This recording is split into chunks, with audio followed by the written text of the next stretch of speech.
인생이라는 제목으로 우리 말씀을 전하도록 하겠습니다. 제가 읽은 글 중에 이런 글귀가 기억에 남습니다. 방 안에 촛불 하나만 켜놓아도 그 방에 물이 얼지 않는다. 방 안에 촛불 하나만 켜놓아도 그 방에 물이 얼지 않는다.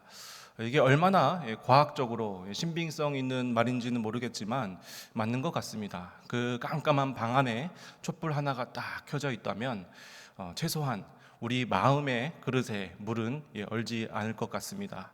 그 깜깜한 방 가운데 촛불이 있다면 나의 외로운 마음, 또 나의 무서운 마음, 이런 마음들이 이 촛불 하나로 마음의 불이 얼지 않는 것은 분명한 것 같습니다. 살다 보면 우리 주변에 이 촛불과 같은 그러한 사람들이 있습니다. 그 사람 때문에 살아갈 힘이 생기기도 하고, 또 그 사람 때문에 또 내 마음이, 얼어버린 마음이 녹아져 버리기도 하고, 또 그 사람 때문에 잃어버렸던 온기를 되찾게 되고, 또 그 사람 때문에 주변이 환하게 밝혀지는 그런 사람들이 우리 주변에 있습니다. 촛불의 은사를 가지고 있는 사람이죠. 이런 사람 한 사람만 있다면 우리 부서 또 우리 구역이 얼지 않을 것 같습니다. 그 사람들과 대화를 할 때 정말 집사님 너무나도 멋져요. 우리 권사님 너무나도 존경스러워요. 우리 장로님을 보면 참 도전이 됩니다. 이러한 따뜻한 말과 칭찬으로 주변 사람들을 녹여주는 그런 사람들이 있다라는 것입니다. 우리 직장에도 우리 평강교회 성도가 가서 그런 촛불과 같은 역할을 한다면 그 직장 또한 얼지 않을 것 같습니다. 촛불은 참 이타적입니다. 자신을 희생해서 온몸을 태우면서 또 자기를 위하여 불을 밝히는 법이 없습니다. 남을 드러내고 또 이 어둠 속에서 사람들을 드러내고 추운 사람들의 몸을 녹여주는, 정말 자신을 희생해서 주변 사람들에게 환하게 빛을 밝혀주는 이러한 촛불. 오늘 여러분들에게 소개할 이 사람도, 이분도 촛불과 같은 사람이었습니다. 이타적인 삶을 살아가면서 나를 위해서 불을 밝히는 것이 아니라 내 주변에 있는 사람들을 환히 밝혀주고, 주변에 있는 사람들을 세워주고, 그리고 잊혀진 사람을 다시 또 알려주는 숨은 영웅, 이인자로 살았던 사람입니다. 그 사람은 바로 바나바입니다. 바나바, 그의 별명이 바나바입니다. 많은 성도님들이 이 바나바 본명으로 알고 있지만 사실 본명은 요셉입니다. 사람들이 별명을 더 많이 익숙하게 생각합니다. 성경에는 고맙게도 이 바나바에 대한 정확한 프로필을 딱 성경은 기록하고 있습니다. 사도행전 4장 36절에 보면 구브로에서 난 레위족 사람이 있으니 이름은 요셉이라, 사도들이 일컬어 바나바라, 번역하면 위로의 아들이라 하니. 이 바나바에 대해서 정확히 성경은 기록하고 있는데 보니까 구브로, 섬입니다. 구브로에서 난 사람이고, 그리고 또 레위족 속 사람이다. 그리고 본명은 요셉이다. 그리고 보니까 사도들이 일컬어 바나바라, 번역하면 위로의 아들이라.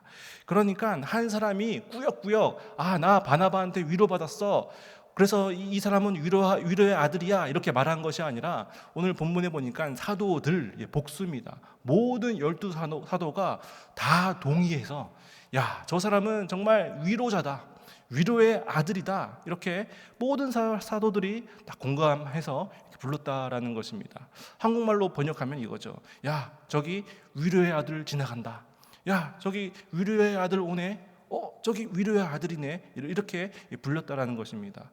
어떠한 삶을 살았길래 모든 사람들이 이 사람은 위로의 아들이야, 위로자야 라고 공감하는 그런 삶을 살았을까요? 오늘 바나바가 어떻게 사람들에게 촛불과 같은 역할을 했는지 한번 알아보겠습니다. 우리 첫 번째입니다. 첫 번째로 그가 위로한 사람은 가난한 자를 돌보는 위로자, 가난한 자들을 돌보는 그런 위로자였습니다. 여러분, 이 초대교회, 이 예루살렘 교회에는 가난한 사람들이 많았을까요? 아니면 부유한 사람들이 많았을까요? 분위기가 뭔 것 같습니까? 가난한 사람들이 훨씬 많았습니다. 그런데 가난했기 때문에 예수님을 믿은 게 아니라 예수님을 믿었기 때문에 가난해진 겁니다. 완전히 다른 것이죠. 초대교회에서는 이런 사람들로 주로 구성이 되어 있습니다. 자, 유대인이었는데, 원래는 유대인이죠. 유대인이었는데 이때 당시 유월절, 오순절, 장막절 때는 모두 다 예루살렘으로 와야 했습니다. 새 절기 다 와야 되는데 사실 쉽지 않죠. 저기 멀리 로마나 이집트나 튀르키예나 저기 소아시아의 사람들은 평생 한번 오기도 힘듭니다. 그래서 이제 평생 한번 어렵게 이렇게 성지순례를 오는데 오순절 날 때 딱 왔는데 이 성령의 역사하심으로 그 메시아 바로 예수 그리스도를 딱 인격적으로 만나버린 겁니다. 이 사람들이 어떻게 했겠습니까? 당장 고향으로 가서 고향에 있는 가족들을 다 데리고 다 고향을 재빠르게 정리를 하고 예루살렘으로 오는 겁니다. 예수님께서 이 감람산 위에서 승천하셨는데 다시 본대로 그대로 오신다고 하셨기 때문에 내가 지금 이러고 고향 땅에 갈 때가 아니라 온 가족들 빨리 예루살렘으로 다시 모여서 내가 이 감람산에 묻혀야지만 된다. 예수 그리스도를 인격적으로 만난 것이죠. 이런 사람들이 예루살렘에 모여들었는데 이런 사람들이 뭐 집이 있겠습니까? 뭐가 있겠습니까? 누가 돌봐줘야 되죠? 교회가 돌봐줘야 됩니다. 또 과부들도 있었습니다. 이때 당시 산헤드린, 이제 국회의 역할을 하죠. 산헤드린에서 그래도 이 과부들을 위해서 하루에 두렙돈, 겨우겨우 먹고 살 정도 두렙돈을 이렇게 지급해 주었습니다. 그런데 예수 그리스도를 믿는다는 이유로 그것이 끊기게 되는 것이죠. 그래서 복지의 혜택을 못 받게 되어 버린 것입니다. 젊은 사람들도 마찬가지입니다. 아버지로부터 또 집안으로부터 또 이제 유산을 이렇게 물려받아야 되는데 예수 그리스도를 믿는 그리스도인이 됐다는 이유로 호적에서 파내어지게 되고 아무것도 물려받지 못한 가난한 자가 되는 것입니다. 그리고 또 직장생활 열심히 하고 있는데 또 예수 그리스도를 믿었다는 이유로 또 해고를 당하고, 그러니까 이 교회 입장에서는 이런 가난해진 사람들, 예수 그리스도를 믿는다는 것 때문에 가난해진 사람들을, 몰려든 그 사람들을 먹여 살려야 하는 역할이 있었다라는 것입니다. 정말 사도들이 골치가 아팠습니다. 이거 어떡하냐? 이렇게 많은 사람들이, 정말 가난한 사람들이 몰려들었는데 이 가난한 사람들 빨리 해결해 주지 않으면 소문이라도, 야, 예수 그리스도 믿으면 굶주려 죽는데, 이런 소문이라도 나면 큰일 나는데 이거 어떡하지? 빨리 이 사람들을 잘 먹여 살려야지 예수 그리스도 믿으면 풍족하게 먹고 살 수 있단다, 이런 소문이 돌아야 되는데, 정말 이렇게 사도들의 골치가 아파하고 있을 때 한 혜성처럼 등장한 한 사람이 자기 밭을 다 팔아서 이 돈 가지고 구제하고 나누라고 이야기하는 사람들이 사람이 딱 있었으니 돈이 있던 사람들도 섣불리 내놓지 못했는데 그 용기 있는 사람의 행동을 보고 손바닥만 하던 큰 밭이던 다 앞다투어 팔기 시작하면서 가난한 사람들을 돕기 시작하니 초대교회에 가난한 사람들이 많이 모여 있었지만 굶어 죽는 사람이 아무도 없었다, 이렇게 성경은 기록하고 있습니다. 그 첫 번째 일을 한 사람이 누구냐면 바로 바나바였다라는 것입니다. 그래서 바나나는 가난한 사람을 돌보던 자였습니다. 가난한 사람을 그냥 눈 뜨고 그냥 쳐다만 보는 것이 아니라 그 가난한 사람들을 실제로 도와주고 위로해 줬던 바나바였습니다. 바나바가 정말 이 자신의 밭을 팔았다 그랬는데 이 밭의 헬라어 원어를 보면 아그로스입니다. 아그로스. 우리가 생각하기에 바나바는 그냥 자기가 가지고 있는 이 텃밭 한 개 이게 팔았나 보다 우리가 생각할 수 있는데, 그러한 텃밭은 코리온이라는 단어를 씁니다. 그러니까 이 아그로스라고 쓰는 밭은 우리가 생각하는 그런 밭이 아니라 넓은 정말 큰 광야와 같은 큰 밭 혹은 한 지역을 말하는 것입니다. 그러니까 오늘날로 환산을 해보면 그 코리온 밭이 한 은 30세겔 정도 되는데 이 아그로스는 환산해 보면 최소 수십억, 수백억에 대한 정도 달하는 그 밭을 이 바나바가 구제를 위해서 판 겁니다. 여러분은 놀라시지 않는데 여러분들은 이제 수십억 정도는 드릴 수 있는 것이죠. 어마어마한 액수라는 것입니다. 어떻게 이렇게 바나바가 이 큰 액수를 내어 놓을 수 있었을까요? 바로 소유의 원천, 그리고 소유의 공급자를 확실히 알았기 때문인 것 같습니다. 내 소유가 정말 이것을 내 것이라고 생각하면, 내가 피같이 번 돈, 내 황금 같은 금보다 더 귀한 이 시간, 내 것이라고 생각하면 내놓을 수가 없죠. 그런데 이 모든 소유의 원천이 바로 하나님이라는 것을 바나바는 확실히 알았다라는 것입니다. 이 모든 것이 하나님으로부터 왔기 때문에 내가 은혜의 통로가 돼서, 물질의 통로가 돼서 이 가난한 사람들을 돕는 것, 그리고 공급의 원천 또한 하나님이시기 때문에 하나님께서 나를 채워주실 것이라는 확신을 바나바는 가지고 있었기 때문에 바나바는 은혜의 통로, 물질의 통로가 되어서 가난한 자를 도왔던 사람이다라는 것입니다. 오늘 사도행전 4장 34절 35절에 보면 이런 말이 나옵니다. 초대교회가 그렇게 가난한 사람들이 다 모였는데도 그 증언에 의하면 가난한 사람이 없었다라는 것입니다. 34절 35절 제가 읽어보겠습니다. 그 중에 가난한 사람이 없으니 이는 밭과 집 있는 자는 팔아 그 판 것의 값을 가져다가 사도들의 발 앞에 두매 그들이 각 사람의 필요를 따라 나누어 줌이라. 우리도 이렇게 사도 바울과 같은 이런 마음이 있기를 원합니다.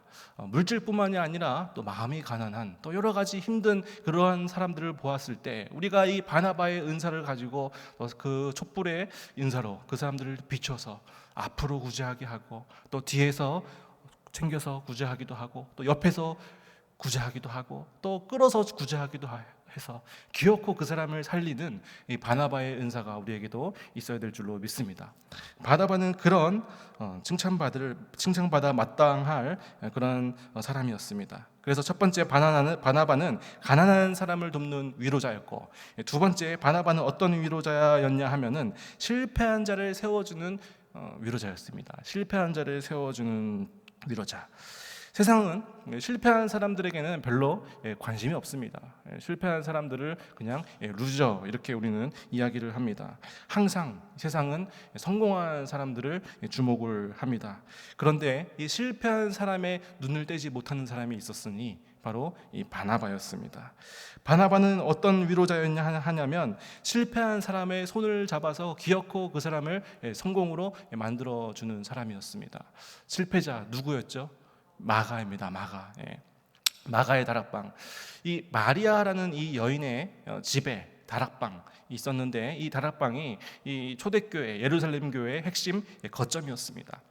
그런데 사도 바울과 또 이제 바나바가 선교를 가려고 했을 때 이제 마리아가 나타나서 얘기를 하는 것이죠. 우리 아들 마가가 있는데 마가를 꼭 데려가서 훌륭한 선교사로 좀 키워주세요. 그래서 바나바와 사도 바울이 이제 이 유소년이었던 이 마가를 데리고 갑니다. 그래서 배를 타고 구브로 섬에 가고, 또 거기서 선교를 하고, 그리고 또 트르키의 남쪽 지역인 밤빌리아 지역에서 또 이렇게 선교를 하고, 그리고 이제 그 높은 산이었던 이 타우루스 산을 넘어서 비시디아 안디옥으로 가야 되는데 그만 마가가 그 높은 산을 보고 입이 떡 벌어져서 그만 중도 포기하고 맙니다. 중도 포기를 해버린 마가, 실패를 한 사람 루저 마가였습니다. 다시 2차 전도 여행을 딱 떠나려고 하는데 그때 사도 바울과 바나바의 의견이 딱 나눕니다. 바나바는 실패한 자에게 마음이 가는 사람입니다. 그래서 마가가 비록 1차 전도 여행 때는 실패를 했지만 우리 다시 한 번 더 이 마가를 잘 데리고 가서 다시 세워서 우리 성공한 선교사로 한번 만들어주자, 이렇게 바나바는 주장을 했습니다. 그런데 목적지향적이었던 이 사도 바울은 불같이 화를 내면서 이게 말이 되는 소리냐, 원래는 10명 구원할 수 있었는데 이놈 마가 때문에 한 명밖에 구원을 못했는데 또 어떻게 마가를 데리고 갈 수 있냐, 그리고 선교가 무슨 사람 훈련시키는 데냐, 선교는 실전이다, 이렇게 얘기하면서 반대를 합니다. 결국 이렇게 의견을 잘 이렇게 합쳐지지 않아서 사도 바울은 결국 실라를 데리고 수리아 지역으로 가게 되고, 바나바는 실패한 마가를 데리고 다시 구브로 지역으로 가서 그를 일으켜 세우고 또 일으켜 세우고 또 칭찬하고 또 칭찬해서 결국은 마가가 어떻게 되죠? 마가복음을 쓴 대하나님의 사람 마가로 세워지게 됩니다. 바나바보다 훨씬 더 유명한 마가로 이 바나바는 촛불과 같이 세웠다라는 것입니다.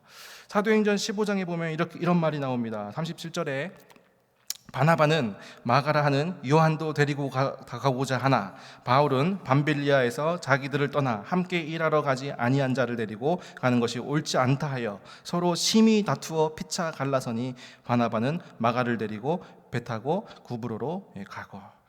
여러분, 우리는 보통 다 마라톤을 할 때 1등에게만 관심이 있습니다. 보스턴 마라톤 대회가 있었대, 광저우에 마라톤 대회가 있었대. 그러면 우리는 다 1등을 주목하죠. 누가 1등 했대? 근데 아무도 꼴찌를 물어보는 사람들이 없습니다. 누가 꼴찌했어?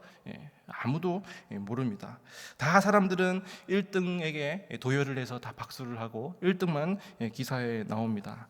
그럴 때 그 꼴찌의 마음이 가는 사람이 있었으니 바로 바나바죠. 바나바의 은사를 가진 사람입니다.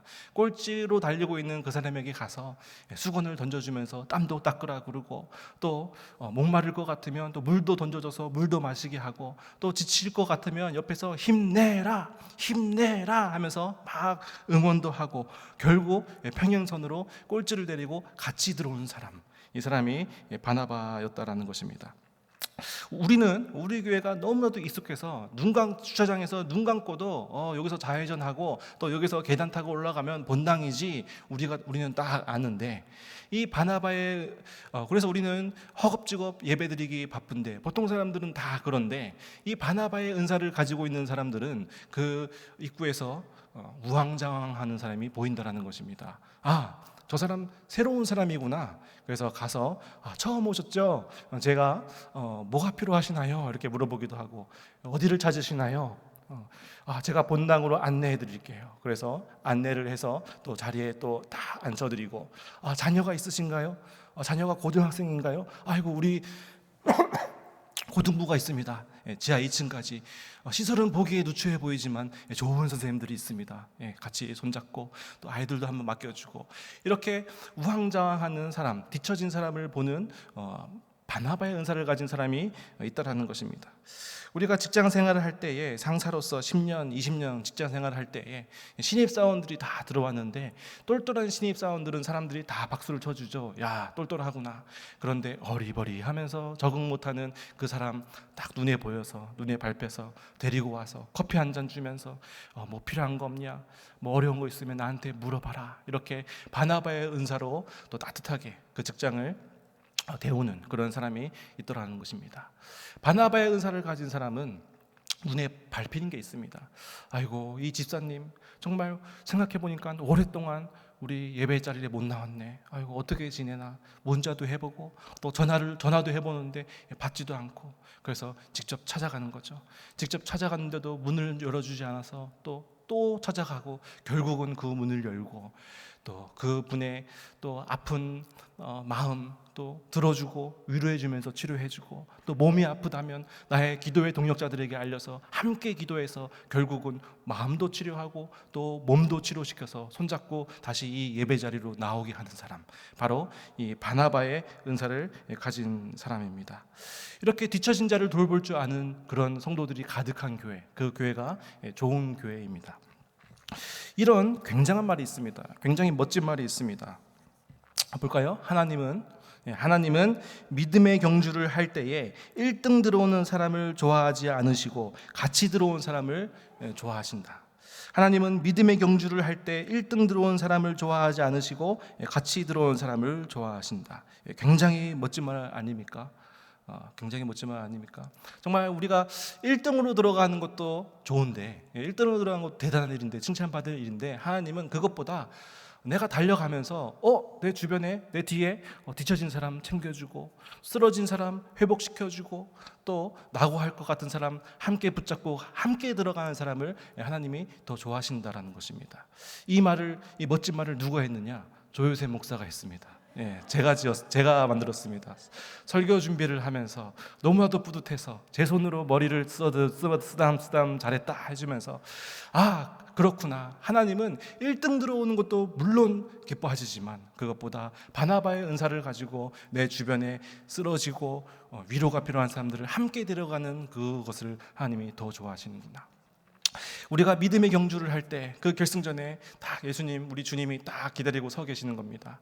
그래서 이제 한 명씩 들어오기 시작할 때 잘했다, 수고했다, 정말 어려운 상황 가운데서도 믿음의 경주를 완성했구나 이렇게 칭찬하시는데 평강교회 성도들이 안 오는 겁니다. 뭐야, 평강교회 성도들 왜 안 오는 거야? 다른 교회 성도들은 지금 벌써 다 들어오고 있는데 평강교회 성도들 열심히 한다더니만 왜 아무도 안 오는 거야? 하고 있을 때 저기 멀리서 우리 담임 목사님의 딱 구령에 맞춰서 하나 둘 하면서 온 성도가 손을 잡고 동시에 들어왔을 때 주님 얼마나 마음이 감동하시고 뭉클하시겠습니까? 모든 성도가 다 바나바의 은사를 가지고 뒤처진 성도들 세워주고 또 낙오하려고 하는 성도들 다시 회복시켜주고 온 성도가 손잡고 동시에 들어가는 그런 은혜, 그런 우리 평강교회가 되었으면 좋겠습니다. 바나바의 은사, 바나바는 정말 그 실패한 그 마가를 세워주고 또 세워주고 칭찬해주고 또 칭찬해줘서 결국 마가복음을 쓴 자기보다 더 유명해진 마가로 세우는 귀한 사명을 감당한 위로자였습니다. 자, 그리고 바나바는 어떤 위로자였는가? 마지막 세 번째로 바나바는 잊혀진 자를 찾아내는 그런 위로자였습니다. 우리에게 잊혀진 사람들이 있습니다. TV 프로그램 중에서 슈가맨이라고 여러분 들어보신 적 있을지 모르겠는데 지금도 하는지는 잘 모르겠는데 우리 기억 속에 잊혀진, 예전에는 굉장히 유명했었는데 우리 기억에는 잊혀진 이 가수를 어떻게 살고 있는지 찾아서 무대를 다시 만들어주고 또 노래를 다시 하게 해서 또 우리에게 새로운 감동을 선사해주는 그런 멋진 프로그램이었습니다. 세상은 다 잊혀지면 그만이지만, 세상 사람들에게 잊혀지면 그냥 끝이지만 그 잊혀진 사람을 다시 찾아내어서 영웅으로 또 멋지게 하나님의 사람으로 세워주는 그런 바나바 역할이 있었다는 것입니다. 마가도 마찬가지였고, 그리고 무엇보다도 이 바나바가 만든 최고의 작품, 최고의 스타가 누구냐면 바로 사도 바울이었습니다. 바울보다 몇십 배, 몇백 배나 더 유명한 이 사도 바울을 이 바나바는 발굴해서 멋지게 만들었습니다. 사도 바울은 스데반을 죽인 주동자 중에 한 명이었습니다. 크리스찬들을 핍박하고 또 거기서 또 모자라서 또 사내들인 공의회에서 체포영장을 딱 들고 다메섹으로 이제 달려가고 있는 중이었습니다. 그때 이제 다메섹에 다 이제 도착을 했을 때쯤 도상에서 예수님께서 이 사도 사울을 만나 주시죠. 그래서 눈이 멀게 되지만 또 동시에 영안이 열립니다. 그래서 예수님을 뜨겁게 만나고, 야, 예수님께서 나를 이방인을 위한 사도로 부르셨구나, 확실한 소명을 받게 됩니다. 그래서 도착해서 이 아나니아의 기도로 또 육신의 눈이 열린 다음에 그때부터 이 사도 바울은 완전히 뒤바뀌어져서 예수 그리스도의 십자가 복음을 전하는 전사로 탈바꿈하게 됩니다. 자, 다메섹 도상에 도착해서 그 크리스찬 형제들에게 그 예수 그리스도의 십자가를 전하는데 이게 먹히겠습니까? 안 먹히죠. 아이고, 지금 그 과정, 다메섹 도상에서 어떤 일이 일어나는지 모르는 그 크리스찬 형제들은, 야, 이거 간첩 아니냐?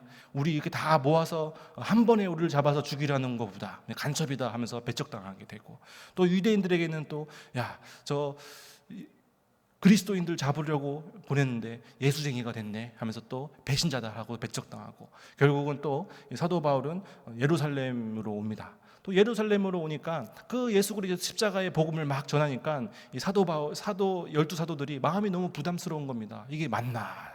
이게 아닌가? 간첩 아닌가? 그래서 따뜻하게 품어줄 수도 없고, 또 유대인들은 배신자라고 쫓아다니기 시작하고, 결국은 이 사도 바울은 갈 데가 없이 광야로 갑니다. 제 표현으로 광야 신학교로 갑니다. 광야에서 3년 동안 생활을 하는데 그곳에서 사도 바울이 얼마나 똑똑한 엘리트였습니까? 자신이 갖고 있던 그 율법적인 모든 구약의 지식을 가지고 예수 그리스도를 메시아와 이것을 다 대조시켜서 그 유명한 바울 신학을 이 3년 동안 딱 정립을 하는 겁니다. 그래서 이 광야 3년 동안 신학을 딱 정립한 다음에 이 신학교 졸업장을 딱 들고 예루살렘에 갔는데도 아무도 이 사도 바울을 받아주지 않습니다. 너는 배신자야, 야, 너는 간첩이야 이러면서 오갈 데 없어지자 결국 사도 바울은 다시 자신의 고향 길리기아, 트르키예 남쪽의 길리기아 다소로 낙향을 하게 됩니다. 많은 사람들이 이 사도 바울이 이곳에서 1, 2년 정도 있었겠지 이렇게 생각을 하는데 최소 9년입니다. 최소 9년, 길게는 12년 동안 그 낙향된 그 고향에서 있었습니다. 그 초대교회의 어떤 기록에도 이 사도 바울이 그곳에서 무엇을 했다라는 기록은 없습니다. 어떤 신학자는 아무것도 안 했다 이렇게 얘기하는 신학자도 있고, 또 어떤 신학자는 그 주변 전도를 했다 이렇게 기록하는 신학자도 있지만 12년이라는 그 긴 시간 동안 사도 바울은 사람들에게 잊혀진 상태로 시간을 흘러보내게 됩니다. 하나님께서 나에게 정말 이 뜨거운 마음을 주셨는데, 하나님께서 나에게 이방인의 사도로 부르셨는데, 나는 이 뜨거운 마음을 가지고 있는데 여기서도 나를 불러주지 않고 저기서도 나를 불러주지 않고 저기서는 배신자라고 그러고 나는 어떻게 해야 하나. 그 시간 12년이 흘렀습니다. 이제는 내 사명도 이제 잊어버릴 것 같고 하나님도 나를 잊어버린 것 같고 앞으로 남은 이 여생 나는 어떻게 살아야 합니까? 정말 그 힘든 시절을 보내고 있던 그 시절에 바나바가 이 안디옥 교회를 개척을 하게 됩니다. 그런데 이 교회가 막 부흥을 막 하는 겁니다. 그래서 성도들이 막 물밀듯이 막 몰려드는 겁니다. 안디옥 교회. 그때 이 바나바가 정말 이 몰려들어온 이 사람에게 정말 예수 그리스도가 메시아인데, 정말 이 메시아가 구역에서 증언한 그 메시아가 맞다는 이 정확한 성경을 잘 가르쳐줄 교육 목사가 지금 필요한데 누가 없을까 하다가 그 성령의 감동으로 딱 사도 길리기아에 있는 사도 바울을 딱 기억하게 됩니다. 그래서 바나바가 그 타우루스 높은 그 산을 넘어서 이제 사도 바울에게 가는 것이죠. 사도 바울은 정말 나는 하나님께도 잊혀진 줄 알았는데, 내 소명도 이제 거의 잊혀질 것 같았는데, 바나바를 만나고 나서 바나바와 손을 잡고 다시 안디옥 교회에 갔을 때 안디옥 교회가 어마어마하게 부흥하는 역사가 일어나게 되었다라는 것입니다. 그래서 사도행전 11장 25절 26절에는 이렇게 기록하고 있습니다. 바나바가 사울을 찾으러 다소에 가서 만남에 안디옥에 데리고 와서 둘이 교회에 1년간 모여 있어 큰 무리를 가르쳤고, 제자들이 안디옥에서 비로소 그리스도인이라 일컬음을 받게 되었더라. 얼마나 멋진 정말 바나바의 촛불과 같은 그러한 은사입니까? 잊혀진 사람을 발굴해내서 정말 하나님 나라의 슈퍼스타로 만들어주고 남을 비추는 그 바나바의 삶. 더 감동적인 것은 바나바가 사울을 발굴했기 때문에 바나바가 1인자 먹어야죠. 그렇지 않습니까? 너 아무리 잘 나가도 너 나 아니었으면 너 안 됐어. 너는 항상 2인자야. 교만한 자는 하나님께서 치신다 그랬어. 이렇게 하면서 항상 1인자 먹을 수도 있는데, 사도행전 15장까지는 항상 바나바와 바울, 바나바와 바울, 바나바와 바울 이렇게 기록하고 있다가 예루살렘 공회가 끝난 후로는 이 순서가 바뀝니다. 바울과 바나바. 사도행전 28장 끝까지 바울과 바나바, 바울과 바나바. 바나바가 앞에 설 수 있었지만, 1인자로 설 수 있었지만 사도 바울을 자기는 뒤로 가서 사도 바울을 밀어 준 것이죠. 촛불과 같이 자기는 한없이 타지만 이타적으로 다른 사람들을 밀어주고 밝혀주는 삶, 이 바나바의 삶이 얼마나 위대한지 모르겠습니다. 저는 여러분 때문에 주변 사람들이 많이 유명해졌으면 좋겠습니다. 여러분 때문에 주변 사람들이 따뜻하게 위로를 받고, 여러분 때문에 지친 사람이 위로받는 은혜가 일어났으면 좋겠습니다. 말씀을 마무리하도록 하겠습니다. 사도 바나바, 정말 이름도 없이 빛도 없이 가난한 자를 위해서, 또 실패한 자를 위해서 실패한 자를 세우고, 그리고 또 잊혀진 자를 세우며 그렇게 바나바는 나아갔습니다. 그때 사도들이 이 바나바를 이 안디옥 교회로 이제 파송을 하려고 하는데, 정말 그 멋진 위로의 아들 이 바나바를 위해서 멋진 형용사를 딱 달아주고 싶은데 뭐 없을까? 12 사도들이 너무나도 고맙고 너무나도 대단한 이 바나바를 위해서 우리가 멋진 형용사 한번 붙여주자 해서 붙여준 게 25절입니다. 25절 제가 읽어보겠습니다. 우리 주 예수 그리스도의 이름을 위하여 생명을 아끼지 아니한 자인 우리가 사랑하는 바나바. 우리 주 예수 그리스도의 이름을 위하여 생명을 아끼지 않은 자인 우리가 사랑하는 바나바. 저는 이 말씀을 딱 읽고 제가 마지막 날에 정말 예수님 딱 배운 날에 딱 마지막에 딱 이 묘비명으로 딱 새겼으면 좋겠다라고 생각할 만큼 너무나도 감동이 되고 멋진 그런 바나바를 향한 표현이었습니다. 우리가 사랑하는 바나바. 바나바를 가장 가까운 그 지근에서 본 그 사도들이 12사도들이 하나같이 만장일치로 딱 표현한 예수 그리스도 이름을 위하여 생명을 아끼지 아니한 자인 우리가 사랑하는 바나바. 바나바 입장에서는 정말 내가 정말 이렇게 밭을 팔아서 이렇게 헌신도 하고 내가 이렇게 많은 큰 안디옥 교회도 부흥시키고 큰 사역도 했는데 왜 내가 12사도에 들어가지 못한 거야? 내가 왜 마띠아보다 못한 게 뭐 있어? 라고 불평불만할 수도 있지만 불평불만 하나 없이 그렇게 이름도 없이 빛도 없이 살아갔을 때 하나님께서 이 바나바를 세워주십니다.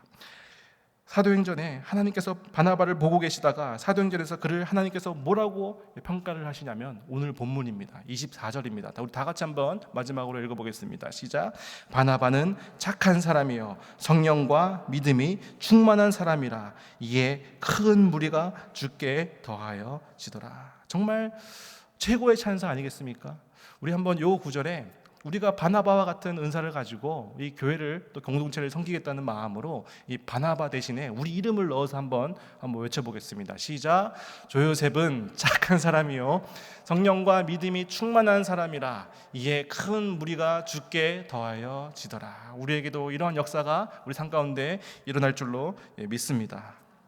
우리보다 앞서 갔던 그 믿음의 거인 바나바, 우리가 그 바나바를 바라보면서 우리도 실패한 자를 세워주고 우리도 잊혀진 자를 세워주고 또 우리 필요가 있는 그 사람들을 세워주면서 우리 또한 이 바나바의 은사로 21세기의 바나바가 되어야 될 줄로 믿습니다. 기도하겠습니다.